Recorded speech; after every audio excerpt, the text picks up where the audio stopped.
Welcome to the Big Biz Show. Taking care of business. You want fast-talking, hard-hitting discussions on business and finance? Maybe with a barroom slant and some really salty peanuts? We're not counting calories. We're counting cash. Before we get to the man with the financial plan, meet the money team. Costa, Mary, now Captain Finance himself, Sully. Wherever you are watching, wherever you are listening, we welcome you to the Big Biz Show, live from the Loft 100 studios here in Southern California. And as we like to say around these parts, big old howdy to you. Of course, that is the Day Trader Trio. They know what's up. Back here at the bar, it is Costa, it's Marybird Godwin. It's our market analyst, Howie Font in studio, and of course, it's Sully. Nobody ever says. Has anyone ever said in New York City, big ol' howdy to you? That's illegal. You can't. Yeah, me too. It's so true. I love it. That's a ticket. What happens, what is it called when you buy a ticket to an event and then you go out front and you sell it for more money? Scalping. Isn't that what they call? Yeah. No, it's not. Probably not. It's not called that. It's called Live Nation. Oh, okay.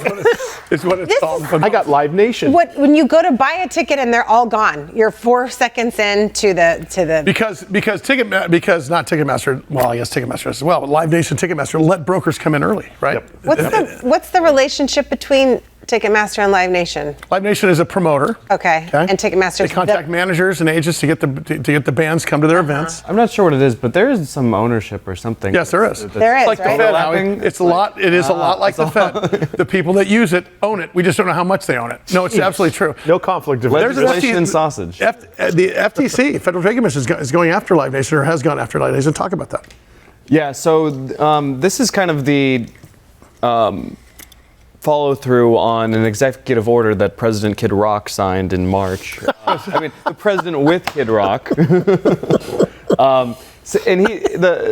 The administration directed the FTC, and that's who's filing this lawsuit today, the Justice Department, a couple other entities, and to look into violations of the new Bots Act that we've also talked about, and just say, hey guys, you're not allowed to fix the prices, you're not allowed to have backdoor deals with third-party brokers to elevate prices.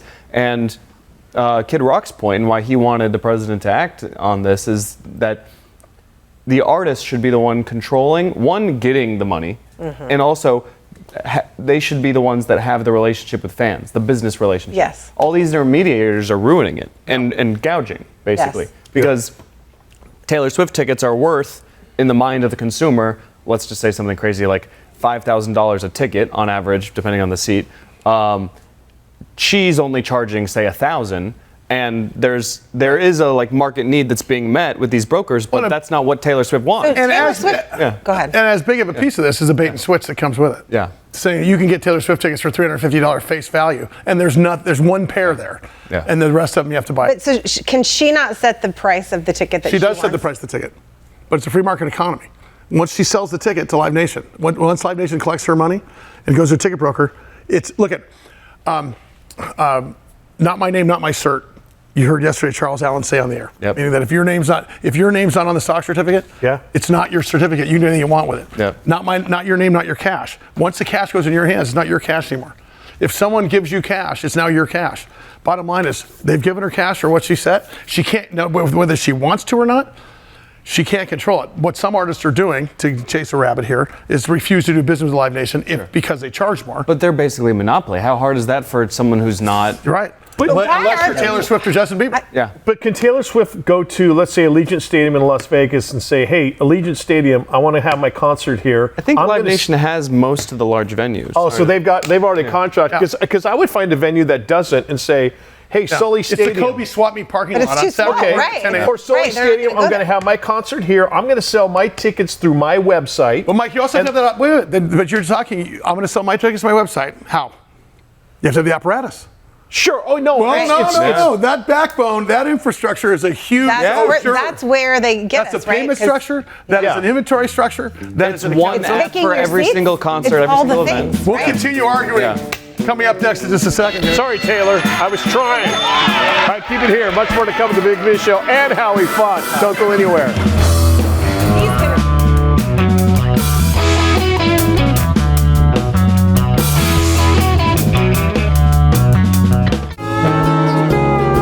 Loft 100 Studios, the Big Biz Show, and our affiliates and our hosts are not registered investment advisors or broker-dealers. Our show hosts make no commitment that the purchase of securities of companies profiled or otherwise mentioned in our programming are suitable or advisable for any person, or that an investment in such securities will be profitable in general. Given the nature of the company's profile and the lack of an active trading market for the securities, investing is highly speculative and carries a certain high degree of risk. We profile selected publicly traded and privately held companies on our program. Most of these companies that we profile have provided compensation to Loft 100 Studios and its hosts for the profile coverage. From time to time, we sell shares of the companies profiled in the open market that we receive as compensation for coverage of client companies. But never sell stocks if we are speaking about interviewing or covering a public company who has paid compensation. Specific questions on compensation can be obtained by contacting producer at sullyandgroup.com. Listeners should verify all claims and do their own due diligence before investing in any securities mentioned on this program. Investing in securities is speculative and carries a high degree of risk. We encourage our investors to invest carefully and read the investor information available at the websites on the Securities and Exchange Commission at sec.gov and or the Financial Industry Regulatory Authority, FINRA, at www.finra.org. I like it. Hey, is that a rescue plane?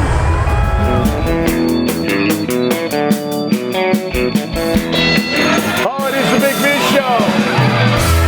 Ripping and rolling on another beautiful day inside the Loft 100 Studios in Southern California. That is the Day Trader Trio. Best in the business, no less than self-taught, back here at the bar. It is Costa. How we fought a Big Biz Show market analyst, Mary Godwin and Sully. Talking about Live Nation and the ticket prices and such, and you brought up a good point. Why doesn't an artist just put his or her foot down and problem produce solved. their own? But the infrastructure involved in doing something like that is nearly impossible, especially on a tour. Oh, yeah. Where you're doing fly-ins in and out. I mean, I can tell you, we went to Louisville and we went to Las Vegas over a 3-day period, 15 people coming from 5 different directions, and it was a logistic feat to get it done, and it was almost perfect. But could you imagine doing that over and over with the size of a traveling circus like no. Tour Taylor managers, Swift? God love them. Yeah. My hat is off to them. So what is the FCC actually alleging? Is it deceptive pricing? Is it bait and switch, or is all the above? Yeah, so a lot of this was, except for maybe the arguable monopoly, a lot of this was legal. And then it became a big political issue in the last cycle. Congress passed a bill called the Bots Act and said, no, you have to allow refunds. You cannot have excessive scalping. There are rules about brokers. And basically, you're allowed to be a middleman. You're not allowed to, jack up rates. Yeah. So now that there's this law, now the executive branch can go implement it, and this is the first big implementation. And one of the interesting things is the FTC is joined by 7 other states, I think including California, so their Attorney General is working with the FTC. And the remedies will be, yes, what the Bots Act says, you're going to be able to have refunds and claw back some of this gouging that's happened. Mm-hmm. But interestingly, Live Nation is a part, it's a conglomeration. It built up slowly. It owns lots of the large venues. Well, so you bring up so we're not just talking about the FTC here. Now you're talking about the DOJ in terms of monopolies. You can't have a monopoly. Yeah. And that's going to be, they're going to look at, they must already be, if I'm not mistaken. So that's the allegation. The FTC is alleging that as part of it. Their lawsuit is big enough that one of the remedies could be we're splitting apart the part of the company that owns the venues and that runs the app infrastructure. And then we could say we're splitting up the venues on the East Coast with the West Coast. Isn't it, just like they did AT&T. That kind of pardon me. Yeah. Isn't it easily remedied by not allowing ticket brokers to come in early and gouge and just say, look, you can't charge more than we're charging you unless it's a reasonable profit margin. An average profit margin in your space is 7%. So now we're talking about constitutional law. If everyone's familiar with the Commerce Clause of the Constitution. Well, no, I'm not suggesting they can choose not to do business with brokers that do that. Live Nation could elect to do that, and then maybe they could do that. Because they're getting the same money either way. It's not the see. Here's what at least I think you underestimate the fees that the brokers get because they're buying the fees in bulk. They're paying the same fees that individuals pay. So they want Live Nation, the app, wants volume and everything. But don't you think they're going to sell the tickets anyway? So you have Live Nation, you have an artist, you have Live Nation, you have the consumer. Yeah. In between the consumer and Live Nation is a broker. Okay, that broker's paying the fees in advance that the audience would pay anyway. Okay, all I'm saying is Live Nation's getting their money faster by using brokers, and we're going to ticket brokers because I always go to StubHub on a resale market, then I go to Ticketmaster if I have to. I never use a broker anymore because this very reason. Why bother? Sure. But where does StubHub come into all of this? Because StubHub's a reseller. I understand, but a reseller of fake tickets about 30% of the time. Don't they buy the tickets and then mark them up more? No. They allow you to list the tickets on their Sully can go put his tickets there. You Because can then go to I've StubHub purchased them buy and then them. I can't go, so I put them on But you StubHub. pay administration fee. Supposedly. Yeah. But you don't think they're going in and buying in tickets in bulk? Hard to say. But I also think StubHub will buy some. I'm sorry to cut you off. No, go ahead. I think StubHub will buy their own inventory of tickets too, That's and what they'll I try and be. That's what I think. I mean, they are definitely going to collect on some of this excess value that the market. There's excessive demand. Yep. The artists are only paying a little bit. It started with that, but then it went to that. Right. Exactly. Yes. Exactly. But it's like with the Super Bowl. Do you know how much a Super Bowl ticket drops the minute the football kicks off? Yeah, it goes down to $300. Oh my God, it goes down almost to face value. And if you're willing to I don't have to be there when Taylor Swift walks on stage. I'll be 20 minutes late. Yes, you do. But sorry, but for me, I'd rather watch the game at home. Well, of course, and see all of the hullabaloo in person. So for me to pay for a ticket, binoculars. Wait a sec. But going down to face value, it shouldn't ever go above face value. Well, what are you talking about? But it will because they want to unload them. They'll take anything. If face value is 300 and people are willing to spend 10,000, the market's going to meet you in the middle. Right. I mean, anytime that's what we talk about with minimum wage and things. I mean, you can't stop market forces. You'll get corruption if you do that. It'll be worth it for people to break the law. So you have to have some mediation thing. But obviously, this Live Nation stuff is too far. I think so too. So if Live Nation and Ticketmaster lose, what does that do? That's a lot of structural changes that have to happen. It's a lot of structural changes, and the question is, yes, we're not going to get gouged, but will we be better off with having if Live Nation becomes 5 companies? Is the consumer going to be better off? It's going to be more complicated. Well, I was going to say, it was really easy for me to buy a ticket. Right. Really easy. That's going to go down. I go in, I pick my seat, comes to my ticket, it's and there. that purview has to be number one. Yeah. What is it for the consumer? Yeah. Because that's what this needs. This can't be punitive on Live Nation. This needs to be to help out consumers. Well, and I think that's what the long-standing legal framework has been. But now people are saying no, maybe just being too big is enough to break you up. I mean that is like the philosophical question here. I think you're right. We should do it based on what's good for consumers. But think about streaming services. It'd be better if we just had Netflix. God. Well, the government scrutiny on companies like this is only going to get worse because now they're teaming with DOJ and they're teaming with attorney generals. And it's a political no-brainer. Who's for this? Democrat, Republican. We come together to hate Live Nation. Yes. Did we come together Burn on and something? pillage. Well, I mean, the point is that this is. It's so funny how you make that is a point that should not get unheard because we are always complaining about government and complaining about big government. But at the same time, when it comes down to our pocketbooks, we're go get them, man, without getting all the information. Yeah. Right. So suddenly, what side are we really on?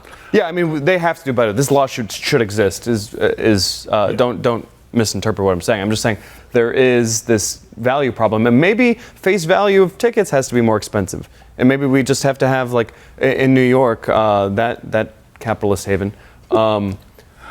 They have a really good system with the theaters and Broadway. Yeah, how does that work? It is great. How does that work? Yeah, you have a lottery. Not everyone gets it, but if you win the lottery, the tickets are very affordable and they're usually very good. Now what about after? Well, and if they're not sold, you go on the day of and they get to the TKTS booth and you can get your tickets for $100 instead of $400. What about StubHub and those environments exist in New York or not? Yeah, of course. They have the same problem for music events and everything, but you can resell on Broadway.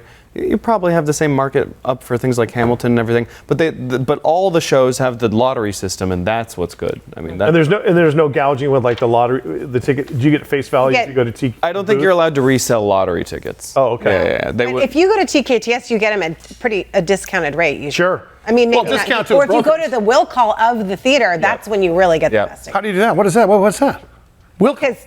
You mean the people don't pick them up and they resell? No, it's on the day of. They have their leftover tickets. Oh, They'll give some to the TKTS just booth. taking But a if chance. you know what show you want to see, you go to there. Instead of going to the booth to get whatever show, you go to the one you want to see. Yep. Or if you're staying at Trump Tower, you just call down to the concierge, get any tickets you want. You know what I'm saying, Mayor? Yeah. I do not know what you're saying, actually. Not at all. Yeah. And they never even show up on your folio when you leave, do they? Never. Howard Font. He is our Big Biz Show market analyst. Always love when he's in studio with us. Always love when you're with us for the ride. Keep it here. Much more to come.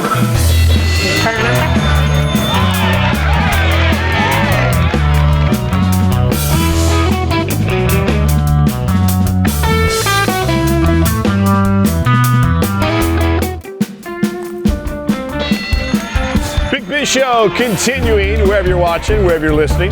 We always appreciate you being along for this wonderful ride. We always appreciate them being with us in studio. Of course, that is the world famous day trader Quattro, best in the business. Back here at the bar, it is Costa, it is Mary Burt Godwin, and it is Sully. You know what's funny? What is funny? The entire building was cracking up. We were talking about the all caps thing for me. Yeah. This whole time you thought I was doing all caps. You guys all thought it was just like, okay, it's totally. The controller says, yes. You've never explained that. I really, the entire world thinks I'm like, so Mike. Yeah. It's like, Mary. And everyone will be there. James will be there. Jared will be there. Mark will be there. Mark. I can only imagine all of these years. It's because, and I have Chris Castillo. Hey, Chris, I need someone to go through. Have you looked at your phone book lately? In your phone? Oh my God. Your phone book. The phone book. The contacts. Your contacts. Yeah. Oh, yeah. Your phone book? Yeah, what? 1980 You also just dated yourself, but yes. Okay, fired. Roll it. Fired. Is it next to your Trapper notebook keeper? Yes. No, it's next to my day timer. And let me go through my Rolodex. And my garage door opener, aka my pager. My pager. Nice. I've got 4,100 contacts. Oh my God! And 2,100 are duplicates. This is why we need James McCormick. We do. Because he can disrupt this entire He is the CEO of Cloudastructure Incorporated, their ticker symbol CSAI. Great to have Mr. McCormick back with us Wait, here. is he James? No, James. When I put James in my phone, I put it in lowercase and uppercase. Okay. And James and I text frequently, and we're very, very clear. You know what we never talked about? Is your project management solution of the year thing that came out when you were on last time? Prop tech. Yeah, what is that? What is that? Yeah, it's an award looking for innovation in technology, and the mobile surveillance trailer that we've talked about in the past that we introduced earlier this year called Alpha, it won the Prop Tech Breakthrough Award for the Project Management Solution of the Year. Wow. Specifically targeted at the construction market, at least initially. So, yeah, very exciting. Well, congratulations. I mean, that's amazing. Well, can you describe Alpha at a glance for us? Sure. Mobile security trailers. So think of an environment where you want to have protection of materials, tools. You don't want people squatting on a partially built building, but you don't have the infrastructure to support our solution, which is fixed cameras and speakers and those sorts of things. So you roll one of these trailers in, which basically has a number of configurations to it. Could have a generator, they all run on solar power, and then there's a telescoping mast that has all of the items that allow us to do what our system does. Cameras, speakers, strobe light, those sorts of things. Hey, so James, it's a pretty clever solution. Well, it just goes with disrupting that $20 billion physical security market that we talked about. Yep. For those folks who haven't seen you before, I want to talk about CloudStrike. And by the way, ticker symbol CSAI. You guys, record Q2 growth. You got 267% revenue increase. Wow. You got $3 million in new contracts. Boy, the future's pretty bright here, pal. So that's the device that gets rolled on to a lot of some sort. And wow. That's it. And the idea is, once again, you said this before. This is not reactive. Correct. It's meaning that somebody breaks in, alarm goes off, cops are rolled. Yeah, right. This is well before this. This is predictive. It's predictive almost. Would that be accurate? Absolutely. Which is where the artificial intelligence comes in. So Sully, here's what I would say. What we're seeing right now in our business is a fundamental shift in the security industry.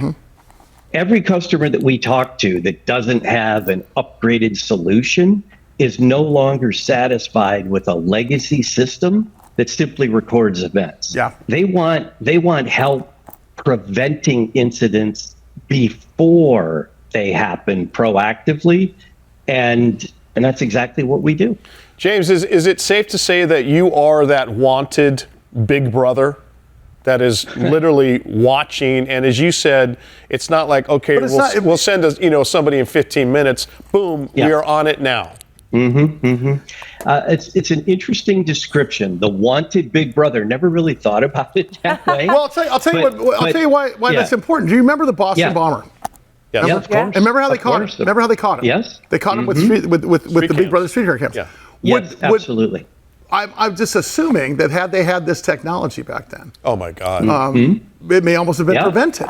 Versus, you can't guess in hindsight, but in terms of technology, where this is going, for you folks, absolutely right? I mean, absolutely, absolutely correct. As your mad group of scientists in that downstairs lab over at Cloudastructure, are they constantly sort of feeling what is the next gen? What's the 2.0?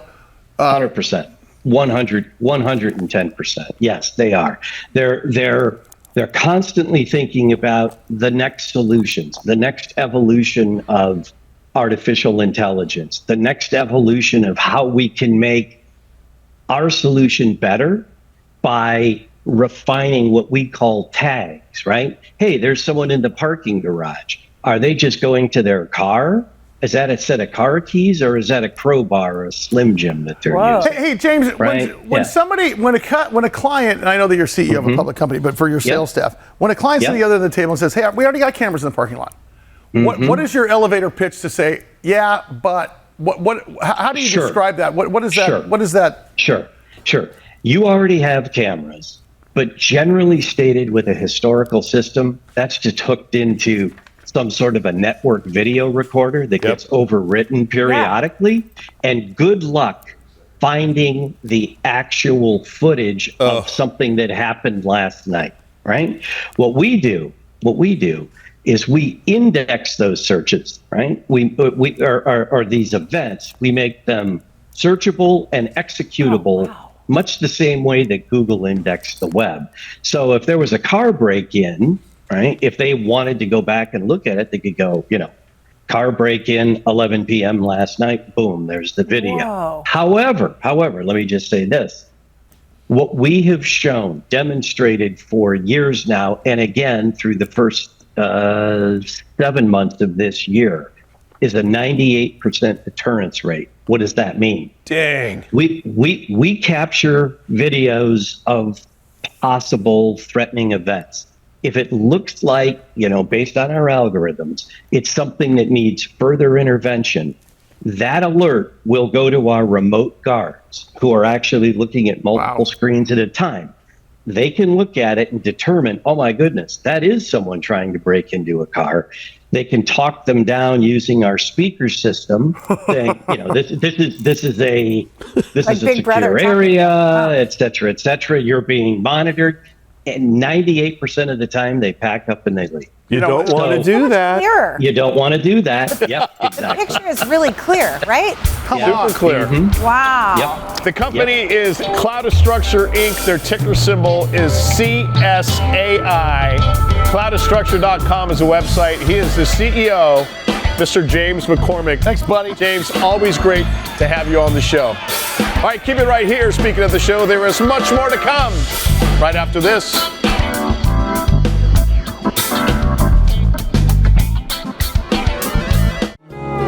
Loft 100 Studios, the Big Biz Show, and our affiliates and our hosts are not registered investment advisors or broker-dealers. Our show hosts make no commitment that the purchase of securities of companies profiled or otherwise mentioned in our programming are suitable or advisable for any person, or that an investment in such securities will be profitable in general. Given the nature of the company's profile and the lack of an active trading market for the securities, investing is highly speculative and carries a certain high degree of risk. We profile selected publicly traded and privately held companies on our program. Most of these companies that we profile have provided compensation to Loft 100 Studios and its hosts for the profile coverage. From time to time, we sell shares of the companies profiled in the open market that we receive as compensation for coverage of client companies. But never sell stocks. If we are speaking about interviewing or covering a public company who has paid compensation. Specific questions on compensation can be obtained by contacting producer at sullyandgroup.com. Listeners should verify all claims and do their own due diligence before investing in any securities mentioned on this program. Investing in securities is speculative and carries a high degree of risk. We encourage our investors to invest carefully and read the investor information available at the websites on the Securities and Exchange Commission at sec.gov and or the Financial Industry Regulatory Authority, FINRA, at www.finra.org. I like it. Hey, is that a rescue plane?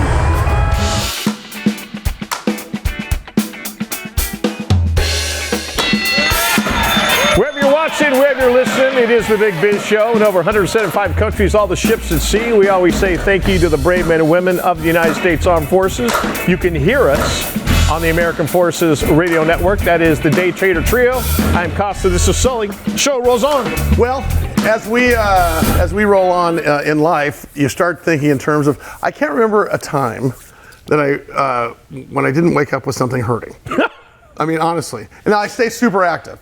Of course you do. Well, that's why it hurts. I started cycling again. I play pickleball probably 10 hours a week at early morning hours, like a couple hours, like super early in the morning.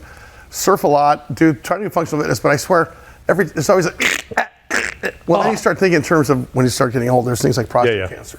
Ooh. And there's things, and I'm not one to automatically default to the worst case scenario, but, if there's suddenly a, spot, is it skin cancer? I mean, I will go there. I was reading about one of our regular guests, John Yu from Kairos Pharma. Yep.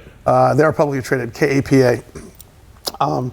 They have interim efficacy results on their advanced prostate cancer therapy.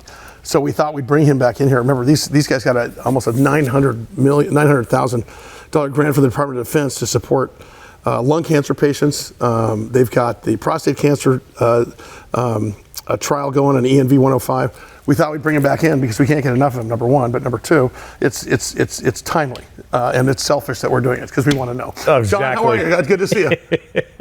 Great to see you, Sully and Mike. Thanks for having me back. Hey, talk about that the event that you guys are going to have this week later in terms of the efficacy of your advanced prostate cancer therapy, ENV105. Yeah, great. Well, thanks. We reported the safety results, our interim safety results from our phase 2 trial in prostate cancer patients. That happened in July. And this is a predetermined efficacy result readout. It's interim and it's early, but we wanted to report, what we're seeing so far in the safety cohort of patients that were treated both with our drug NV105 and apalutamide. And so we'll report the progression-free survival, the efficacy results from these patients. And then we're having experts from the Massachusetts General Hospital, Dr. Richard Kim. We're having Richard Lee, and two investigators from our trial, Dr. Ed Posadas and Dr. Swami from the University of Utah. And what they'll do is give us perspective of what our drug may mean for the standard of care for prostate cancer patients. And these are patients that have advanced prostate cancer that have metastasized to the bone or elsewhere in the body. And so, we want to get their perspective of how these patients are treated now, how they may be treated in the future, and how our drug, ENV105, may play a role in the future standard of care for these patients. Dr. John Yu is the CEO of Kairos Pharma, ticker symbol is KAPA. Doctor, how hard is it to break down that wall when there's a cross-section of society that hears prostate exam, and the first thing they go to is Dr. Goldfinger, and they're like, no way, I'm not going to go through that. How hard is it to kind of get over that hurdle? Compliance has got to be part of this, right? Yeah. Yeah, well, nobody likes a doctor with big fingers. There are ways to test for this with PSA and other things. So it is important to get tested because it's important to catch it early. And it's a very common problem. By the time we're 80 years old, 50% of men have prostate cancer. No kidding, 50%. 50%. No kidding. Thankfully, it's slow growing in most patients, but it is very prevalent. So the question is, how can we catch it early when it's localized to the prostate, so that it doesn't get into the situation where it's metastasized to the bones in the body, and we have to deal with that. Hey, John. Now I know, and this is a big if. I know you're CEO of a public company, and you got to be very careful. Here's my question. What is the hope at the end of the field here? If you get the ball across the goal line with ENV105, what does that do for those patients with prostate cancer or pre-prostate cancer?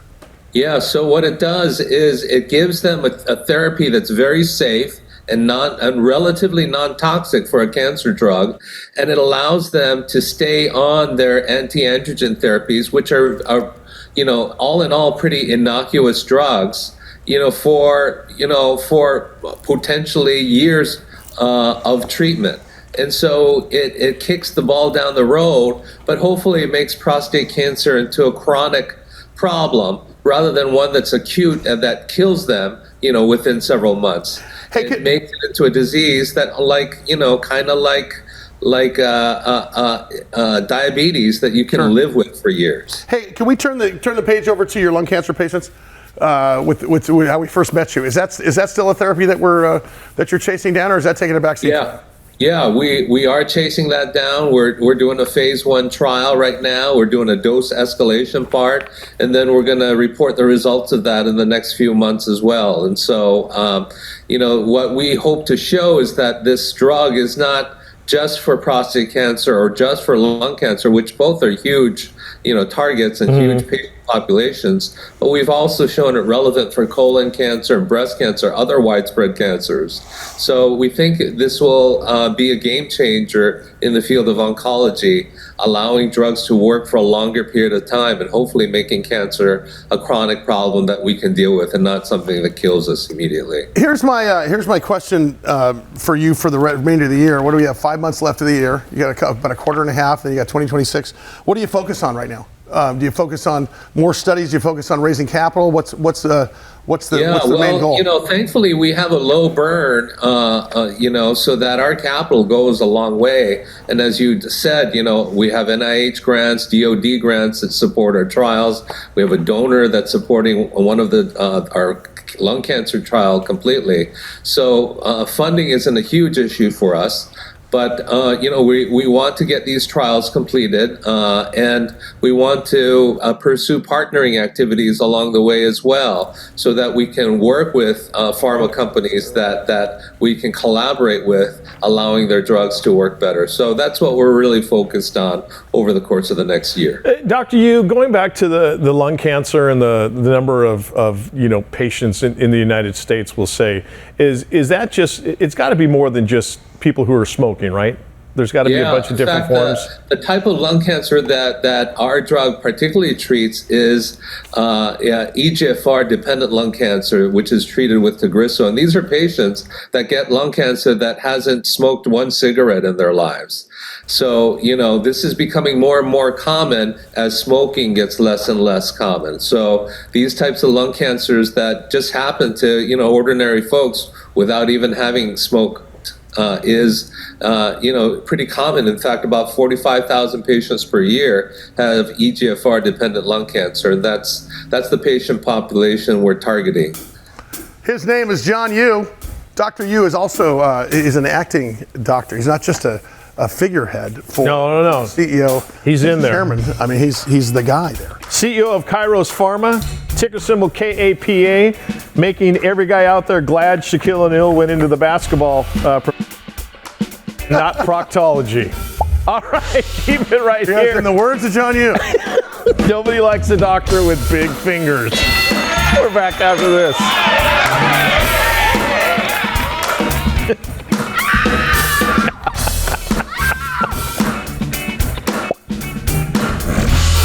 That was awesome. To dial are too fast. To obtain a special dialing wand, please mash the keypad with your palm now. The fingers you have used to dial are too fast.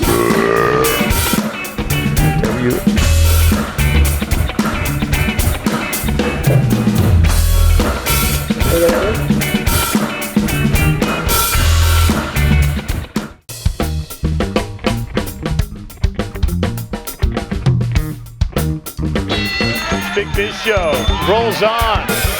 We are at the Loft 100 Studios. In case you're wondering where we are, I'm wearing glasses because I'm really smart. I'm Mike Costa, Maribert Godwin, Greg Todoroff, and Sully. Look at that. Look at all the smart people. There's a saying that stocks always return to their mean. And what that means is that stocks tend to come back to where they normally are going to go. If they spike up, they typically come down a little bit. Yes. I think glasses have come back. Glasses were not thought of as so nerdy in the 50s, and now they're actually trendy. People are wearing glasses with just glass in them, not prescriptions. Right. No prescription. Oh God. Just to look cool, like you, Mike. Do you know who we're going to have on the air very shortly? Is a company called Caddis. Caddis, yes. Hello. Is that what that is? Yeah, Paul Gomez is a good friend. In fact, Mike has the glass. I don't know if you can get up close to that. But Paul Gomez was one of the guys that ran Quicksilver and Hurley, and was one of the lead investors in Caddis. He's going to come on in the studio and talk about sort of how that company started. I have nothing but Caddis eyewear now, and I get it's so funny. People now buy me reading glasses now for home. I got the pink clear ones now. I got the blue clear ones now. I need to be on this distribution list. Well, and let me tell you how good the sunglasses are. The sunglasses are so good that at our last concert, I had to borrow Trace's sunglasses, our drummer, because I've got a little cheat sheet in front of me. It looks like a monitor. It's actually a TV screen that tells me the lyrics. Sure. And with Polaroid sunglasses on stage during the day, I couldn't see the damn screen because it took out the blue light or whatever. Yeah. So, and they're not a sponsor, but I just noticed you're wearing them. They are beefy because I beat the living you-know-what out of my eyeglasses and sunglasses, and these are just substantial. Yeah. And because they have a giant freaking head, they don't make my head look giant, so I love it. Get an endorsement? Yeah. I'd like to. I think Mike's pitching an endorsement. I'd like to endorse. Do you have a giant head? Do you have a giant head? Is your head the size of a planet? Does it look like an orange on a toothpick? Looks like Sputnik. Hey, Dr. Tiago Tres Marques is with us. He, of course, is the CEO of a company called Pasithea Therapeutics. They are publicly traded under the stock symbol KTTA. That's KTTA, on the forefront of research focusing on therapies for diseases of the central nervous system. We never talked about that before. He was on the air with us last week. We had such an overwhelming response via email from our viewers across the country and across the world. I thought I'd bring him right back to you, and I give you, once again, Dr. Marques. Dr. Marques, thanks for coming on the air with us and being so generous with your time. I found out that he has a newborn. How are you saving lives and have a newborn, pal? Wow. I'll tell you. I have a double job nowadays, right? I don't have time to look for sunglasses, unfortunately. Well, we're going to send you some from our new sponsor. Hey, can you talk about one more time for the people that didn't see you? last time you were on there about what NF1 disease is. It's a rare disease. It's got 100,000 patients in the U.S., but talk about what it does. Yes, of course. It will be a pleasure. Thank you for having me. NF1 is a rare disorder, but it affects 100,000 patients into U.S. It's a genetic disorder. Basically, one of the genes is knockout the NF1 gene, and then you have a number of symptoms that include bone deformities to cognitive problems, and then you develop the majority of patients develop some sort of tumors arriving from the nerve sheaths. Some of these tumors are called plexiform neurofibromas. They rise from the peripheral nerve sheath. They grow, they deform, they cause pain, and they can have a malignant transformation. And approximately 95% of patients have cutaneous neurofibromas. So it's tumors that arise below or on the skin, and they can number thousands. And of course, it impacts the quality of life, the self-esteem. Sometimes they also can cause pain. So these patients are afflicted by a genetic disorder that is rare and curable, but there's treatments, and the treatments are with MEK inhibitors, and we're developing what we consider the best-in-class MEK inhibitor. Dr. Marques, you talked about MEK inhibitors last time. We never talked about the size of the market for MEK inhibitors. Let's talk about it, because that's a big piece of this here. It's a big piece. So it's estimated to have peak sales of around $2 to $4 billion annually, not only for the treatment of NF1, because they're also used for the treatment of some sort of cancers. In the market, in the NF1 market, there's only one approved MEK. It's selling approximately $300 to $400 million, and it's only recently launched a couple of years ago. Estimated peak sales, $700 million, and only for plexiform neurofibroma that affects 30 to 50% of the patients. If you think that MEK can address also the cutaneous neurofibroma, there's no approved MEK for that indication, then we're talking about double size of the market. So this can be a market that reach multi-billion dollars, and we're developing a drug for the treatment of these two conditions. Speaking of that drug, it's a novel drug. What differentiates it from currently approved ones? So a great question. Though there's one approved drug. It has a very short half-life. It needs to be taken twice a day. It has a food effect, meaning that you need to dose this drug in between your meals. You need to fast 1 hour, 2 hours before, 1 hour after, and you give these drugs to kids. So it's very hard to make them compliant with the dosing schedule. Efficacy is not great. Tolerability is a problem. So the drug we're developing, of course, we're on clinical trials still, but we hope that we're going to have better efficacy. We will be able to only dose it once a day, and eventually even less. We're going to try to dose it only once a week, and it can leading to better efficacy and also a better safety profile. So if our drug behaves in clinical trials as it behaves in preclinical in animals drugs, we have a much better drugs, both in terms of safety, efficacy, and tolerability. Dr. Tiago Reis Marques with us here. He is the Chief Executive Officer of Pasithea Therapeutics.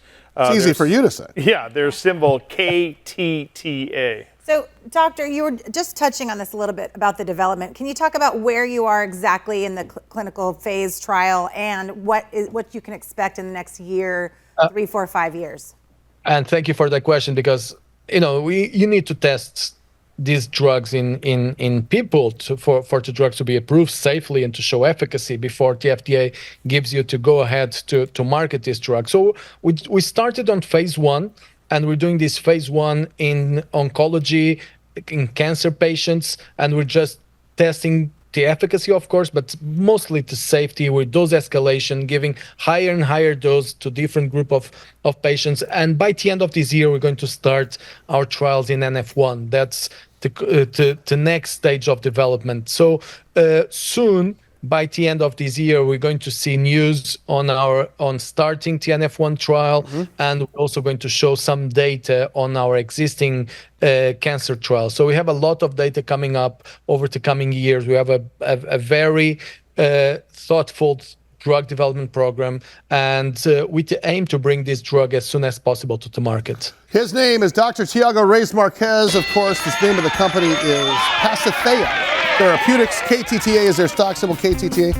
Dr. Marques, you got to get to San Diego. You and the wife and the little baby, come on. Bring the newborn in. Mary, Mike, and Greg will babysit for you while you and I are out at the... Thanks so much for stopping by. That does it for us today. Big Biz Show, bigbizshow.com. Follow us everywhere. See you next time.